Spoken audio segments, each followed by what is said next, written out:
around the horn. That's an around the horn stat pack. It is. And we're wondering why Russell Wilson needs a monocle when he gets into the huddle. It's like he's got a microscope. There are no rules with this Phillies team, and even if there were, would they read them? No, they wouldn't read rules. Toying with Atlanta, crushing Atlanta. Castellanos, the merchant of bad news for somebody, and that somebody was Atlanta this series. Back-to-back multi-home run games, skookling Atlanta. The pitching on point all series, which is a plus for Phillies. And once again, to the LCS they go with that brazen stratospheric confidence that every Philadelphian carries themselves with.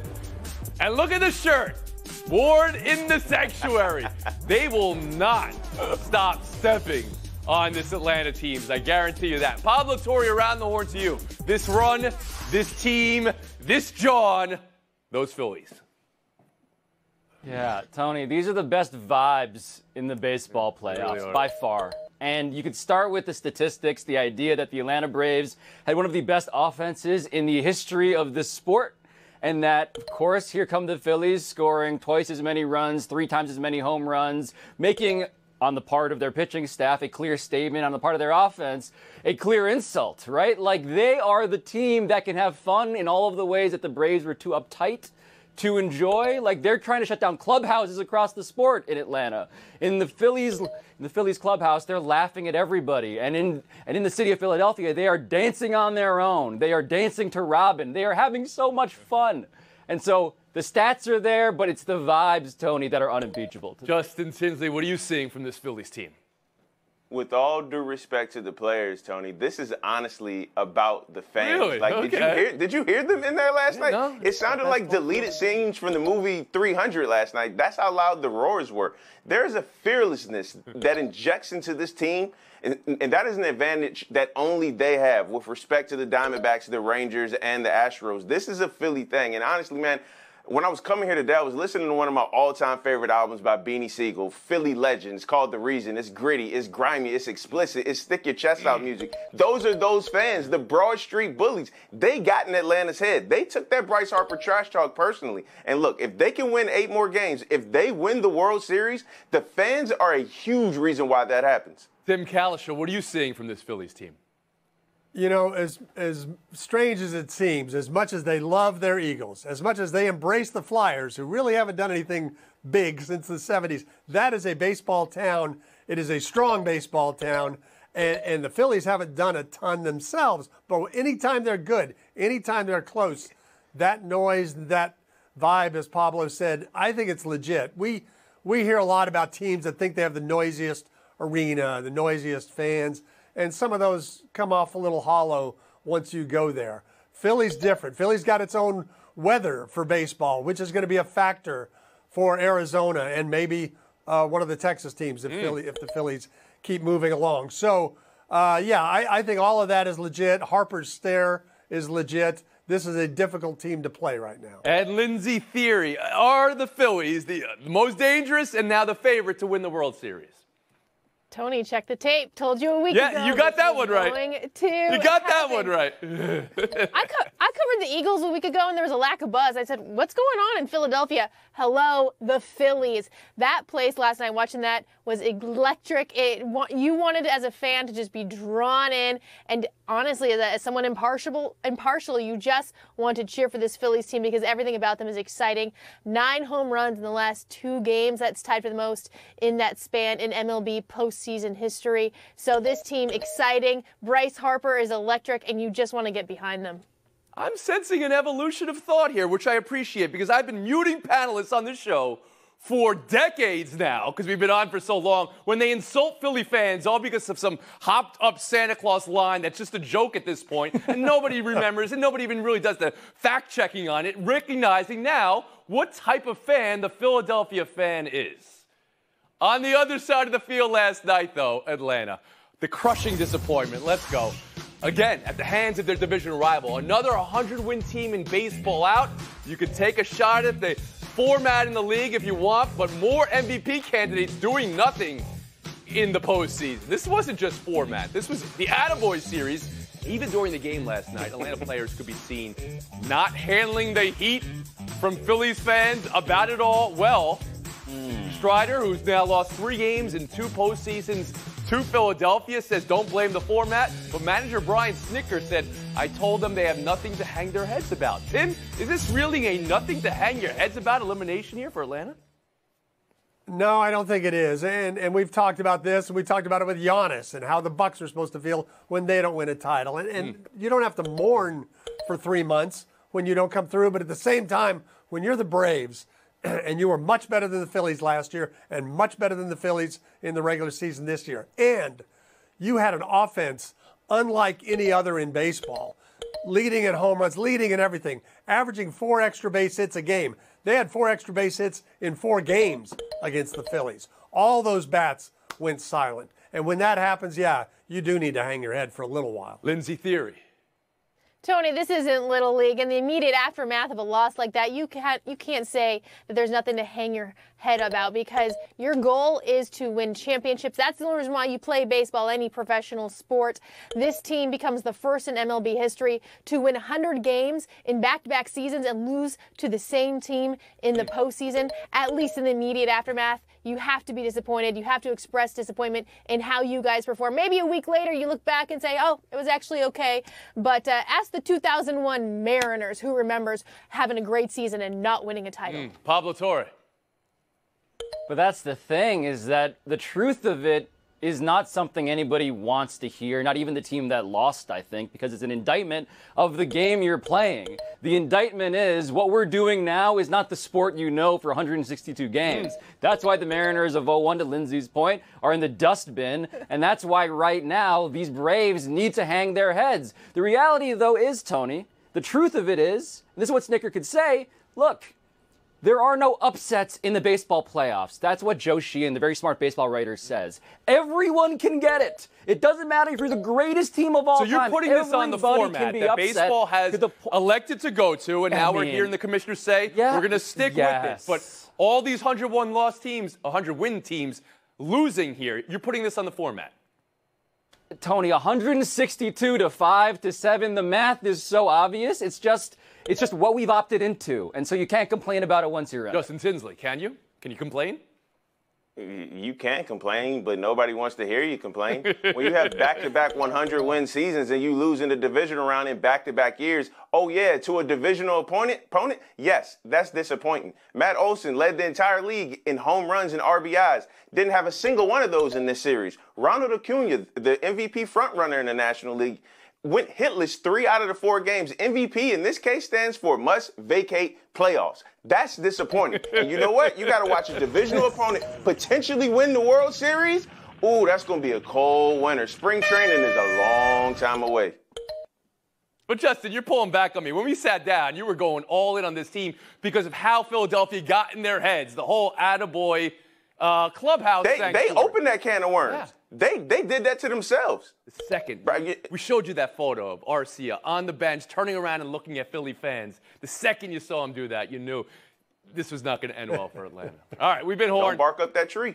We're going to talk football now. KC 19, Broncos 8. Offensive molasses last night. Again, look at the play wristband for Russell Wilson. All that for under 100 yards passing, 2 picks, and how many batted balls at the line? Manute Bol playing defensive line for KC? What's going on here? Kansas City needed Butker to go off, kicking 60-yarders and such to secure the win. They only had 1 touchdown on Denver's D, the D that led up 70 to Miami a few weeks ago. So, Lindsay, let me ask you this. Is Kansas City all good on offense right now? Tony, you're going after Russell Wilson's wristband. That's low-hanging fruit. All right, the Chiefs offense. It's a Thursday night game, so let's just take that into consideration. Thursdays are always a little bit wonky, and I didn't think this would come out of my mouth, but I am concerned about this offense despite it being led by Patrick Mahomes. We've seen more of Taylor Swift than we have of the Chiefs receivers, particularly of concern. Kadarius Toney, Marquez Valdez-Scantling. This offense is not getting into the end zone. zone. They rank 17th in red zone touchdown percentage 54% of the time. And what's really concerning is coming up on their schedule is the Los Angeles Chargers, who actually are outscoring the Chiefs. They rank 5th. The Chargers do 27.5 points per game. So this Chiefs defense is really carrying it, and their offense has to figure it out. They have to figure out how to get more guys involved. It can't just be Patrick Mahomes. Well, you think it's to go to the chalkboard or the tablet and figure it out and not make a move at the trade deadline in 2 weeks? Making a move would be the most sound decision, but it's also like, who are they going to go out there and find? They do need to definitely scan the market, make some phone calls, see who is available, and see what can happen. Because right now, I don't think if you're looking at Patrick Mahomes, there's a lot of trust in his current receiving Pablo core. Torre, you see that KC offense operate last night? What you think? Yeah, not so worried. Not as worried as Lindsay. I am more worried about the fact that Russell Wilson seems to be like, it's like when you do your taxes on an iPhone. Like, no, like it's way too small, man. Like this cannot possibly be something that you're comprehending. And meanwhile, on the other side of things, the good news for the Chiefs is that their defense looks great. They're 5-1, and I know we're looking beneath the win-loss record, of course, but the Chiefs' defense is what I'm worried about.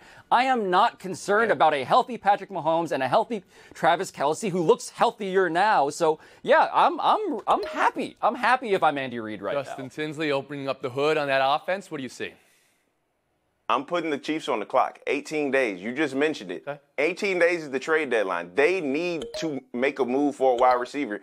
Maybe call the Broncos about Jerry Jeudy. Sure, I'm sure Steve Smith would agree with that after those comments last night. But they need somebody to stretch the field. It cannot be Travis Kelce and a bunch of guys out there. They need a wide receiver, and they need one quick. Tim Kalishaw. There is a small downside to winning a Super Bowl after you've lost Tyreek Hill and didn't replace him. You suddenly think, we don't need to do that at wide receiver. We can devote all our assets elsewhere. But it's very hard. It puts way too much, even on Kelce, the greatest tight end ever. Can he do this for 17 games and then playoffs? I don't know. That's putting a lot on him and Mahomes. They can trade for a receiver. I think they will. Mike Evans is a name that's out there, but Tampa started out a lot hotter than a lot of people thought, right? At 3-1, a big game for them this weekend. So maybe he's not available. Maybe Tampa holds on to him. We'll see. Taking a break here, buy or sell on the other side. Number 8, Oregon at number 7, Washington. This is the first time in this rivalry they've met while they're both in the top 10. Doesn't that shock you? Lindsay Theory, I go to you. You're buying national title implications, Heisman implications between Penix and Nix. Could this be an elimination game for the loser? Buying that it's a national title, buying that it's a Heisman, buying that, yes, big implication, but let's go on Michael Penix, because this is his big opportunity, not shrouded in that late night schedule. He has a chance to show the entire country in the daytime what he's about. He's number 1 in passing yards per game, number 1 in total offense, and number 1 in yards per attempt. So this is a big opportunity for him to show everyone across the country, when the light's still out, what he's all about. Well, you touted your baseball picks earlier in the show. The football picks have gone a little differently for you, Lindsay. You want to make a pick in this game, please?